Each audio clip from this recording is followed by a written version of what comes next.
Hello friends, अगर आपको हमारा वीडियो अच्छा लगता है तो प्लीज़ आप हमारे चैनल को लाइक, शेयर और सब्सक्राइब करना ना भूलें। चलिए फ्रेंड्स, अब हम अपना सेकेंड हाफ क्लास 12th का शुरू करेंगे और ये वाला जो लेसन है ये है फर्स्ट लेसन, फ्लामिंगो बुक का फर्स्ट चैप्टर है जिसका नाम है the last lesson. It is written by Alfred Daudet. अब यहाँ पर हमें फर्स्ट हाफ हमारा ऑलरेडी क्लियर हो चुका है, हमने ऑलरेडी उसकी वीडियो अपलोड कर दी है।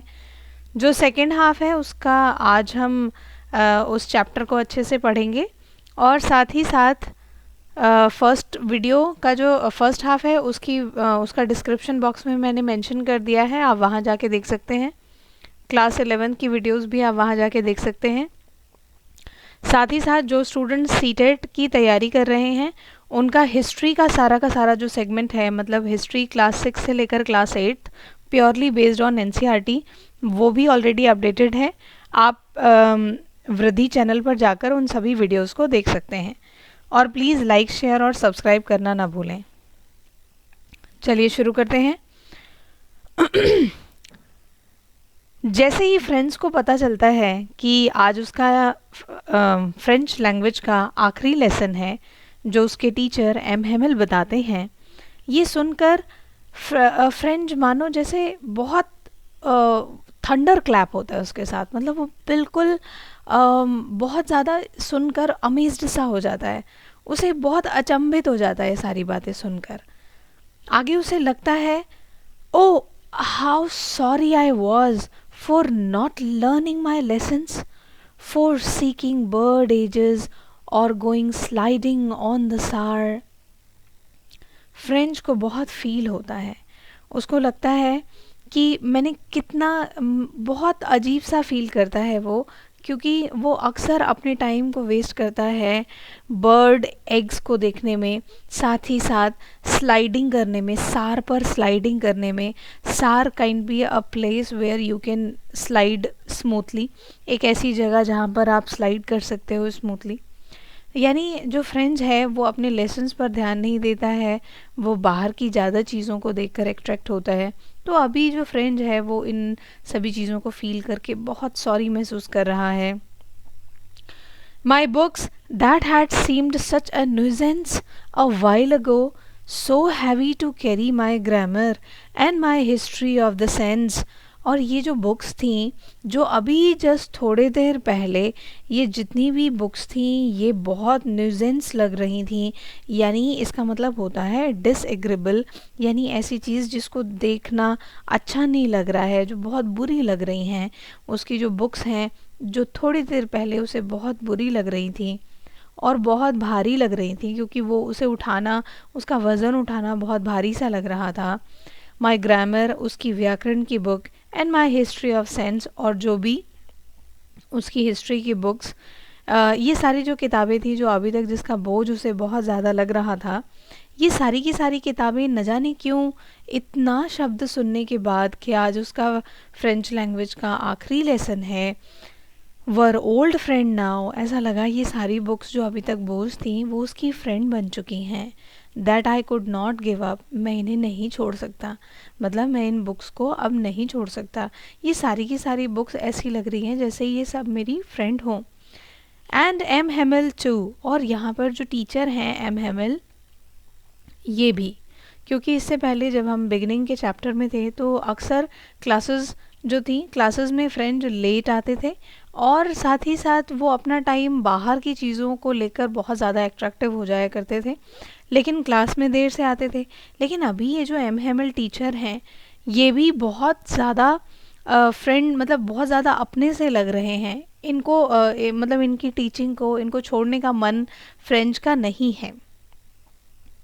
The idea that he was going away, that I should never see him again, और जैसे ही उन्होंने ये कहा कि भाई वो यहाँ से जाने वाले हैं तो मैं उन्हें दोबारा नहीं देख पाऊँगा, तो ये सारी की सारी बातें मेरे अंदर ये फीलिंग्स क्रिएट कर रही हैं कि वो ना जाएं, वो रुक जाएं। Made me forget all about his ruler and how cranky he was, और मैं उन चीज़ों को नहीं भूल सकता, उनके रूलर, उनके उस डंडे को, छड़ी को नहीं भूल सकता, और उनके उस नेचर को नहीं भूल सकता। हाउ क्रैंकी ही वॉज, यहाँ पे क्रैंकी का मतलब कुछ ऐसा जैसे जिसको कह सकते हैं हम डिरेंज्ड, मतलब कुछ झक्की टाइप का इंसान। तो यहाँ पर जो सर हैं, जो जिनका नाम एम हेमिल है, उनका जो नेचर है क्रैंकी नेचर, जिससे अभी थोड़ी देर पहले फ्रेंच बहुत परेशान हुआ करता था, उसी नेचर को अब वो याद कर रहा है, क्योंकि आज के बाद से वो दोबारा से फ्रेंच लैंग्वेज और एम हेमिल टीचर को नहीं देख पाएंगे। नेक्स्ट देखते हैं। Poor men, it was in honor of his last lesson that he had put on his fine Sunday clothes. अच्छा, कितनी अजीब सी बात है। Poor men मतलब कितना poor men यहाँ पर एक बेचारा आदमी। कैसा बेचारा आदमी? जो आखिरी बार अब इस लेसन को पढ़ा रहा है और बड़े ऑनर के साथ इस लेसन को पढ़ा रहा है। तो यहाँ पे पुअर मैन जो है वो एम हेमिल के लिए यूज़ किया गया है कि it was an honour of his last lesson that he had put on his fine Sunday clothes. और आज इस लेसन को ऑनर देने के लिए, सम्मान देने के लिए जो टीचर हैं वो अपने फाइन संडे क्लॉथ्स में हैं। जैसे हमने पहले भी पढ़ा है कि वो फ्रिल वाला उन्होंने शर्ट पहना हुआ है और हैट लगाई हुई है। And now I had understood why the old men of the village were sitting there. और अब शायद मैं ये समझ पाया कि वो बूढ़े जो लोग हैं, जो बुज़ुर्ग लोग हैं, जो गांव के लोग हैं, वो पीछे बैक बेंचेस पर क्यों बैठे हुए हैं, वो इस रूम में क्यों दिखाई दे रहे हैं। It was because they were sorry too, क्योंकि वो जितने भी लोग हैं वो भी बहुत इस बात को महसूस कर रहे हैं, फील कर पा रहे हैं, क्योंकि that they had not gone to school more, क्योंकि अपने समय में वो भी ज़्यादा स्कूल नहीं आ पाए थे। साथ ही साथ it was their way of thanking our master for his 40-year faithful service. साथ ही साथ वो इसलिए भी यहाँ पर हैं क्योंकि वो मास्टर को, यानी जो एम हेमिल टीचर हैं, वो उन्हें उनके 40 सालों की एक भरोसेमंद जो उन्होंने सर्विस की है, जॉब की है, उसके लिए उन्हें थैंक्स कहने के लिए और showing their respect for the country that was their no more, और अपनी उस कंट्री को रिस्पेक्ट देने के लिए जो अब उनकी नहीं है। इसीलिए वो जितने गांव के लोग हैं वो वहाँ पर बैठे हुए हैं। क्यों बैठे हैं? क्योंकि वो अपने कंट्री के प्रति, अपने कंट्री को लेकर रिस्पेक्ट के लिए वहाँ बैठे हैं। साथ ही साथ वो उस टीचर को भी रिस्पेक्ट दे रहे हैं क्योंकि उनकी जो फेथफुल सर्विस रही 40 सालों की, उसको थैंक्स करने के लिए वो वहाँ पर हैं। और ख़ुद को ये भी फील कर रहे हैं कि वो अपने समय में इतने ज़्यादा टाइम तक स्कूल क्यों नहीं आ पाए, यानी अपने समय में वो स्कूल ज़्यादा नहीं आ पाए, इस बात को भी फील करते हुए वो सॉरी फील कर रहे हैं। इसलिए वो यहाँ पर बैक बेंचेस पर बैठे हुए हैं। आगे हम देखते हैं। While I was thinking all of this, I heard my name called. It was my turn to recite. जब मैं ये सारी बातें सोच रहा था तभी उस समय मेरा नाम बुलाया गया और अब ये मेरी टर्न थी चैप्टर को, उस पार्ट को रिसाइट करने की। मतलब अब दोहराने की बारी मेरी थी। That would not have given to be able to say that dreadful rule for the participles all through very loud and clear and without one mistake. What would I not given to be able to say? मतलब अब क्या करें? I not have given to be able. मैं इस लायक नहीं था कि मैं बहुत ज़ोर से तेज़ आवाज़ में बिना कोई गलती किए पार्टिसिपल्स के रूल्स को दोहरा सकूं। But I got mixed up. इतना नहीं था, मतलब क्योंकि उसने पार्टिसिपल्स के रूल्स को पढ़ा ही नहीं था, तो इसलिए वो बहुत डरावना सा था पार्टिसिपल्स का रूल, और उसको तेज़ आवाज़ में पढ़ना बिना किसी मिस्टेक के, ये शायद पॉसिबल नहीं था। ये फ्रेंच ऐसा नहीं कर पाया। और फिर क्या हुआ? But I got mixed up on the first word, और पहले ही वर्ड में वो सब कुछ मिक्स हो गया, मतलब पहले ही वर्ड में उससे बहुत बड़ी मिस्टेक हो गई, वो उसी में उलझ गया और उससे आगे नहीं पढ़ पाया. First word and stood there, और वहीं खड़ा हो गया. होल्ड ऑन माई डेस्क, अपनी डेस्क को पकड़े हुए. माई हार्ट बीटिंग, उसका दिल बहुत ज़ोर से धड़क रहा है. And not daring to look up, और इतनी भी हिम्मत नहीं है कि वो अपनी नज़रें उठाकर बाकी को देख सके. यानी इतना शर्मिंदा महसूस कर रहा है यहाँ पर फ्रेंच. इसके बाद आप यहाँ देखिए, यहाँ पे एक क्लासरूम है. क्लासरूम का एक यहाँ पे फ़ोटो लगाई गई है. यहाँ पे फ्रेंच और मिस्टर एम हेमिल जो स्टूडेंट को पढ़ा रहे हैं, और यहाँ पर जो फ्रेंच है वो खुद को बहुत ज़्यादा फील कर रहा है क्योंकि वो पार्टिसिपल्स को नहीं मतलब पार्टिसिपल्स को रिसाइट नहीं कर पाया, उसके रूल्स को रिसाइट नहीं कर पाया है. So now here is French is feeling very bad. आगे हम देखते हैं कुछ और चीज़ें हैं जहाँ पे फ्रेंच कुछ को मतलब कुछ और भी ज़्यादा फील कर रहा है अपने बारे में. चलिए देखते हैं. I heard M Hamel say to me, I won't scold you little French, you must feel bad enough. तो एम हेमिल को सुना फ्रेंच ने कि वो उन्हें कुछ कह रहे थे कि मैं आपको डांटूंगा नहीं छोटे French, you must feel bad enough, तुम खुद बहुत बुरा महसूस कर रहे होंगे खुद में. सी हाउ इज इट, देखो ना क्या हुआ. Every day we have said to ourselves, हर रोज़ हम लोग खुद से वादा करते हैं, वाह I have plenty of time, कि नहीं अभी तो हमारे पास बहुत समय है, इस काम को कल पर छोड़ देंगे. I will learn it tomorrow, इस काम को कल पर छोड़ देते हैं, हमारे पास तो बहुत वक्त है. And now you see where we have come out. That's the great trouble with Alsace, she put off learning till tomorrow. और यही सबसे बड़ी दिक्कत है. देखो फिर क्या हो जाता है, रिज़ल्ट क्या आता है. And now see where we have come out, और देखो कि हम कहाँ पर हैं और इसका रिज़ल्ट क्या आता है. साथ ही साथ वो ये भी कहते हैं that is the great trouble with Alsace, और यही समस्या एल्सैक के लोगों के साथ है. इस लाइन को ध्यान से समझें, यही समस्या जो है वो एल्सैक के लोगों के साथ है. She put off learning till tomorrow, यहाँ के लोग अपना काम यानी एल्सैक के लोग अपना सारा का सारा काम कल पर छोड़ देते हैं. Now those fellow out there will have the right to say to you, how is it you pretend to be a Frenchman? अब आप ये बताएं कि जितनी भी चीज़ें हैं आप खुद को कैसे एक फ्रेंचमैन कह सकते हैं. क्या आप खुद को एक फ्रेंचमैन कहना ये सही होगा? अगर आप खुद को एक फ्रेंचमैन कहते हैं क्या ये सही होगा? And yet you can neither speak nor write your own language, और वो तब जब ना तो तुम अपनी भाषा को पढ़ सकते हो और ना ही उसे लिख सकते हो. But you are not the worst poor little French, लेकिन तुम अकेले नहीं हो जो इस तरह से फील कर रहे हो.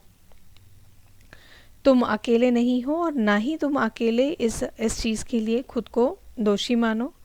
We have all a great deal to reapproach ourselves with.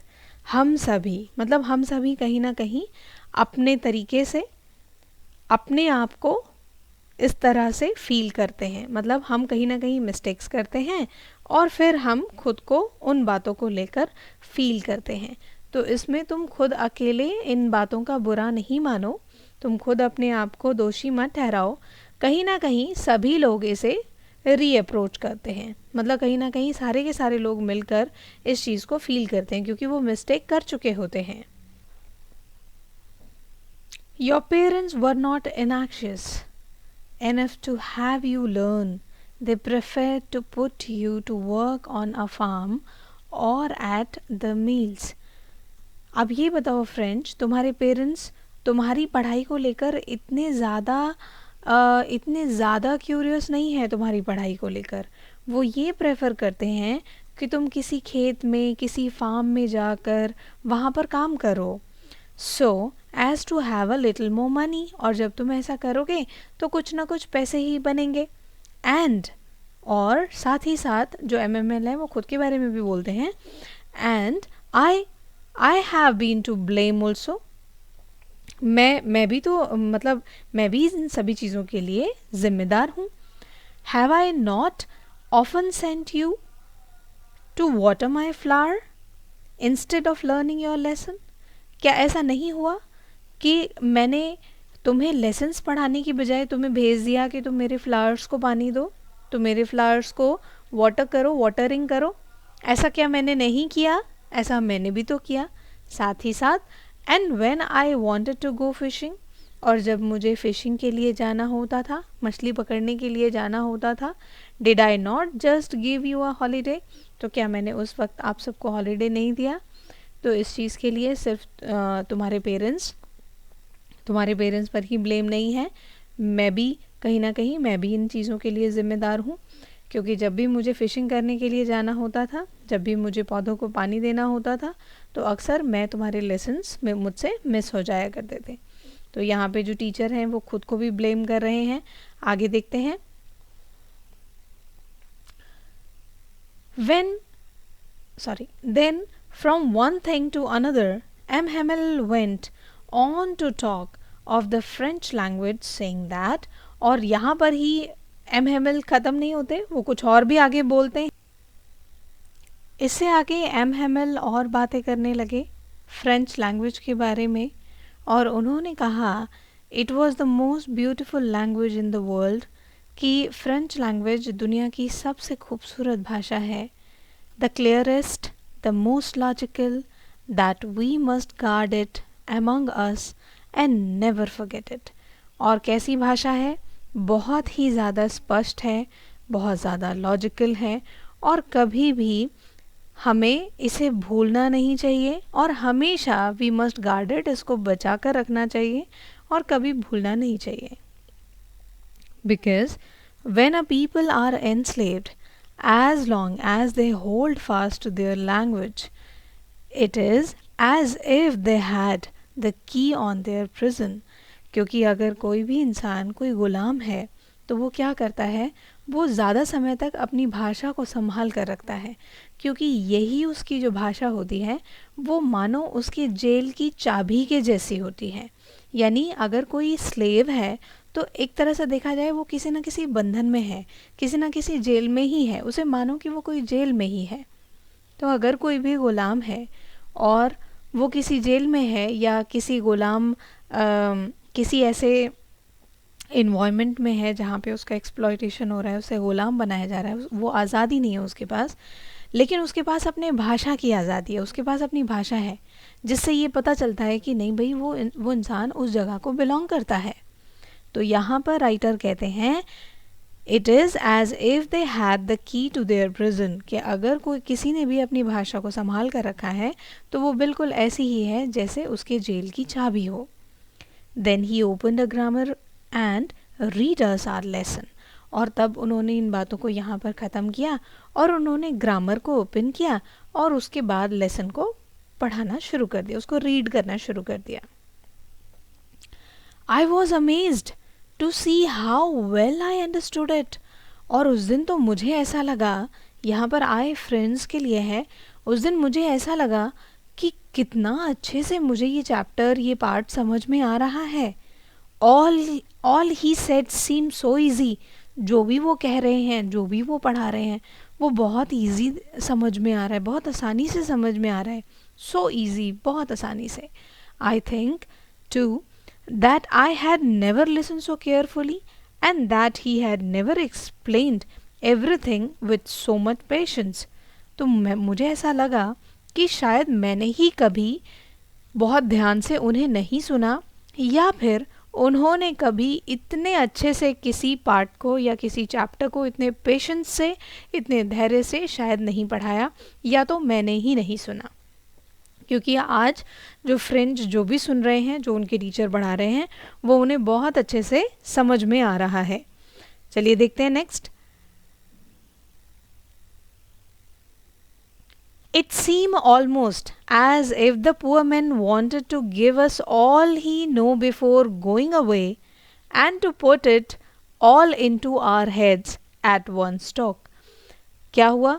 ऐसा लग रहा है कि ये जो पुअर मैन है, ये जो एमहेमिल हैं, ये बेचारे जो आदमी हैं, ये चाह रहे हैं कि आज ही एक बार में ही सारा का सारा ज्ञान ये हमें दे देना चाहते हैं. एट वन स्ट्रोक, एक बार में ही ये सारा का सारा ज्ञान, ये जो हमारे टीचर हैं, ये हमें दे देना चाहते हैं. साथ ही साथ हम देखते हैं after the grammar we had a lesson in writing. अब ग्रामर का पार्ट पढ़ने के बाद हमारे पास एक लेसन था, वो लिखने वाला लेसन था, हमें लिखना था कुछ. That day M Hamel had new copies for us.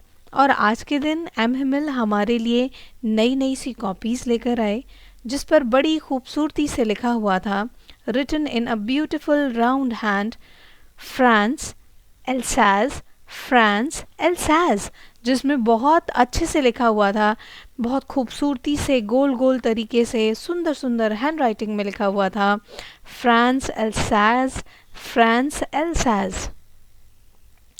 They looked like little flags floating everywhere in the schoolroom, hung from the road at the top of the desk.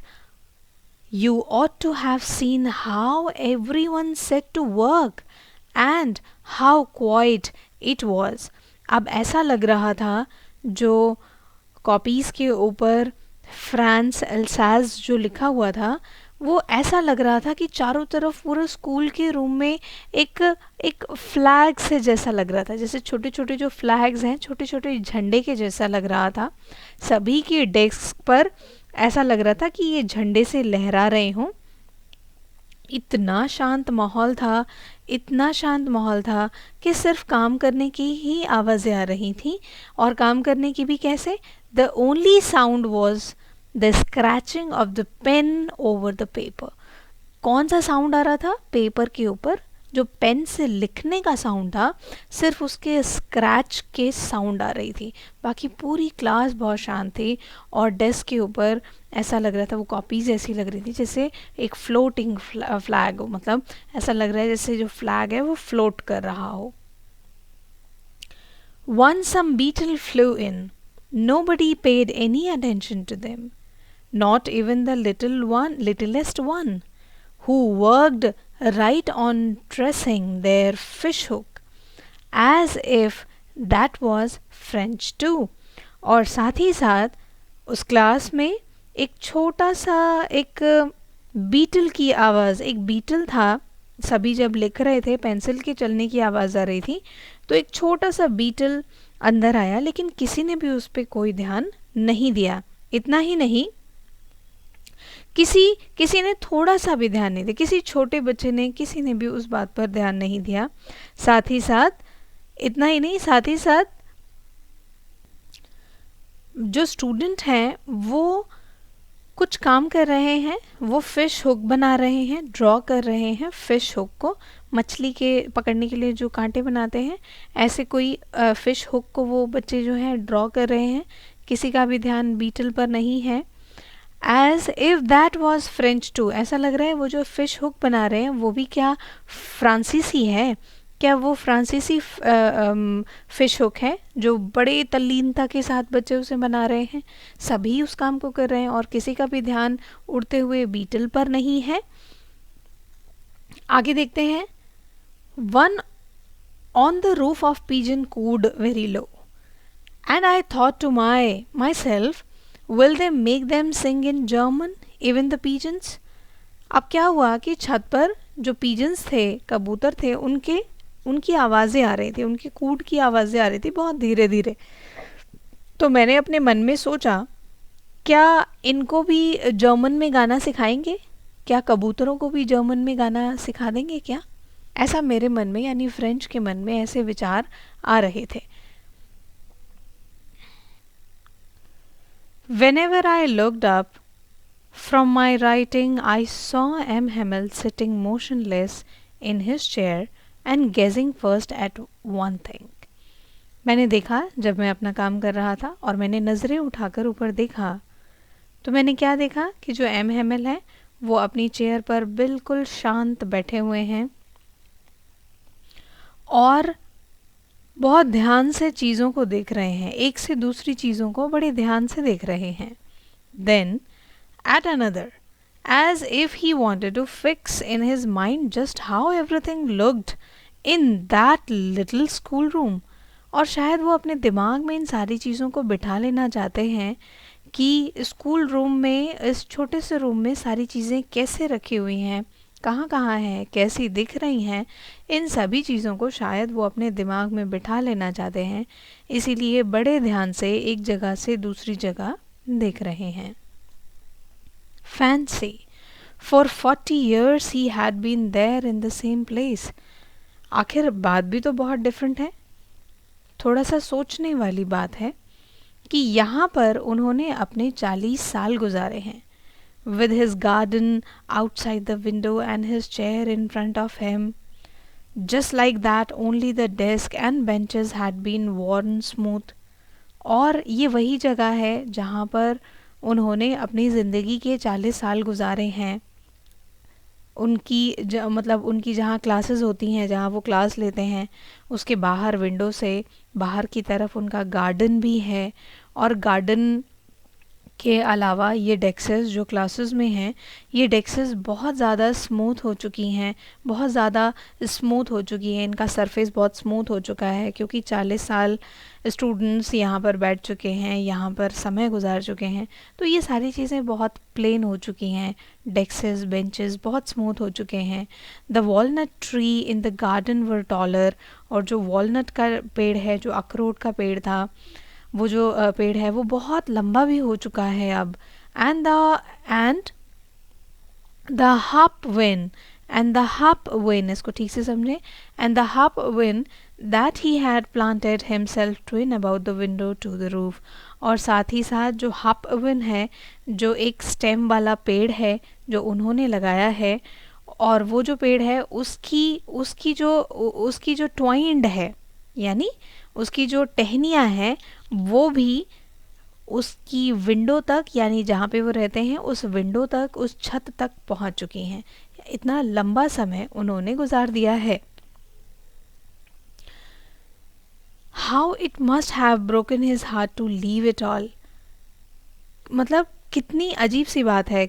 मतलब इन सारी चीज़ों को छोड़ते हुए क्या उनका दिल नहीं परेशान हो रहा होगा?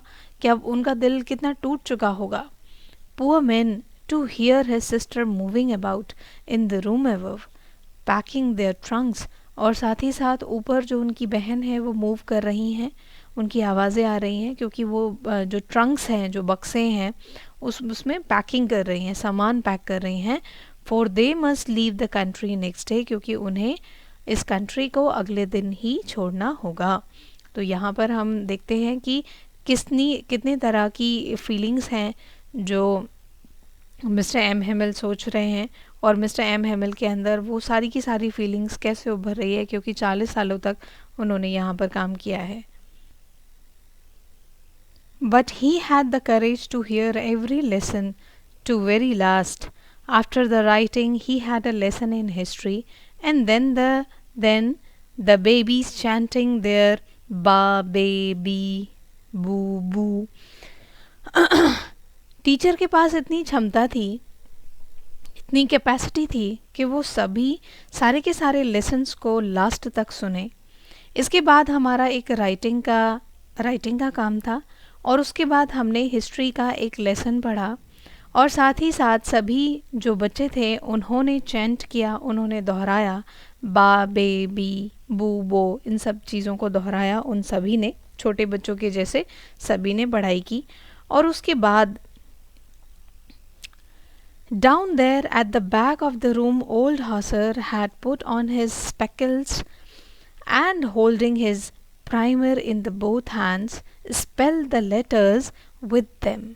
अब यहाँ पर क्लास के पीछे बैठे हुए जो ओल्ड हॉसर हैं, उन्होंने अपने चश्मे से और साथ ही साथ अपने दोनों हाथों से उस प्राइमर की बुक को उसको पकड़ा हुआ है, और उसको पकड़ने के बाद उसमें जो लेटर्स हैं, अक्षर लिखे हुए हैं उनको वो स्पेल कर रहे हैं, पढ़ने की कोशिश कर रहे हैं. You could see that he too was crying, और वो भी उस वक्त रो रहे थे. His voice trembled with emotions. जब वो कुछ बोल रहे थे, दोहरा रहे थे लेसन्स को, तो उस वक्त उनकी वॉइस जो थी वो कांप रही थी क्योंकि वो रो रहे थे. And it was so funny to hear him that we all wanted to laugh and cry. और उनको सुनना बहुत ज़्यादा फ़नी सा लग रहा था. हम सब ये सोच रहे थे कि हंसें या रोएं. Oh how well I remember it, the last lesson. कितना अच्छे से मुझे याद है आज भी वो मेरा आखिरी लेसन. कौन कहते हैं? फ्रेंच कहते हैं इसके बारे में कि देखो मुझे कितने अच्छे से आज भी मेरा लेसन याद है. All at once the church clock struck 12. Then the Angelus. At the same moment, the trumpet of Persian returning from drill sounded under our window. और उसी वक्त जब सब लिख रहे थे तो अचानक चर्च की घड़ी में 12 बजे आवाज़ सुनाई देने लगी.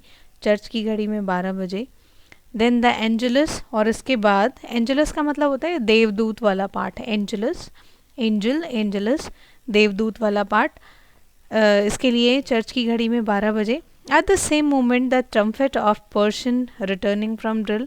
और उसी वक्त जो पर्शियंस थे जो बिगनिंग में ड्रिल कर रहे थे यानी प्रैक्टिस कर रहे थे, वो प्रैक्टिस करते हुए अपने ट्रम्पेट्स के साथ, अपने ड्रम के साथ वो लौट कर वापस आ रहे थे. उनकी आवाज़ें आ रही थी.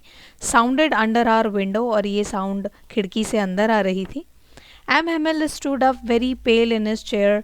और अब क्या हुआ कि जो एम हेमिल थे वो अपने चेयर पर अब वो खड़े हो गए हैं. उनका चेहरा बहुत गंभीर सा दिख रहा है. I never saw him look so tall. इससे पहले मैंने कभी उन्हें इतना लंबी हाइट का नहीं देखा. माई फ्रेंड, और उन्होंने कहा my friend. I but something choked him. उन्होंने कहा कि माई फ्रेंड ऐसा करके उन्होंने कहा, और अचानक शायद किसी चीज़ की वजह से वो चुप हो गए. उन्होंने कुछ नहीं कहा आगे, वो चुप हो गए. उन्होंने बोलना बंद कर दिया. और फिर क्या हुआ? He could not go on. Then he turn to the blackboard. आगे ज़्यादा वो बढ़ नहीं पाए और उन्होंने खुद को ब्लैक बोर्ड की तरफ टर्न कर लिया. Took a piece of chalk and bearing on with all his might. उन्होंने एक छोटा सा चौक का टुकड़ा उठाया और जितना उनसे हो सका उतनी कोशिश करते हुए ही wrote as large as he could. जितना बड़ा उनसे लिखा गया उतना बड़ा उन्होंने लिखा. वीव ला फ्रांस, यानी फ्रांस हमेशा जिंदाबाद रहे. देन ही स्टॉप्ड, और ऐसा लिखकर वो रुक गए. And leaned his head against the wall. And without a word he made a gesture to us with his hand. School is dismissed, you may go. और फिर उन्होंने क्या किया? वो रुके. उन्होंने विवला फ्रांस लिखा, यानी फ्रांस जिंदाबाद रहे. और फिर उसके बाद उन्होंने अपने सिर को वॉल की तरफ कर लिया, दीवार की तरफ करके उन्होंने बिना कोई शब्द कहे उन्होंने अपने हाथों के इशारे से, जेस्चर से, इशारे से कहा, school is dismissed, you may go. आप जा सकते हो, स्कूल समाप्त हुआ. तो यहाँ पर ये वाला चैप्टर हमारा ख़त्म हो जाता है बेटा. अगर आपको अभी भी कोई दिक्कत है, पूरे वर्ड मीनिंग्स तो बताने की कोशिश की गई है, लेकिन फिर भी कहीं कोई कन्फ्यूजन है तो आप कमेंट बॉक्स में लिख सकते हैं. साथ ही साथ अगर आपको चैनल अच्छा लगे तो प्लीज़ इसे लाइक, शेयर और सब्सक्राइब ज़रूर करें. इसके बाद हम चैप्टर से रिलेटेड क्वेश्चन आंसर्स भी करेंगे, लेकिन पूरी कोशिश यही रहेगी कि चैप्टर्स कंप्लीट हो जाएं. इसके बाद नेक्स्ट वीडियो के लिए आप वेट कर सकते हैं. नेक्स्ट वीडियो जल्दी ही अपलोडेड होगी. और मुझे आपसे ये कहना है कि अगर आपको मेरा चैनल पसंद आता है तो प्लीज़ आप उसे लाइक, शेयर और सब्सक्राइब ज़रूर करें. और कमेंट ज़रूर करें कि आपको समझ आ रहा है, या आपकी कोई क्वेरीज़ हो तो कमेंट ज़रूर करें, मुझे भी अच्छा लगेगा. आप प्लीज़ कमेंट ज़रूर करें. हैव अ नाइस डे बेटा. Thank you.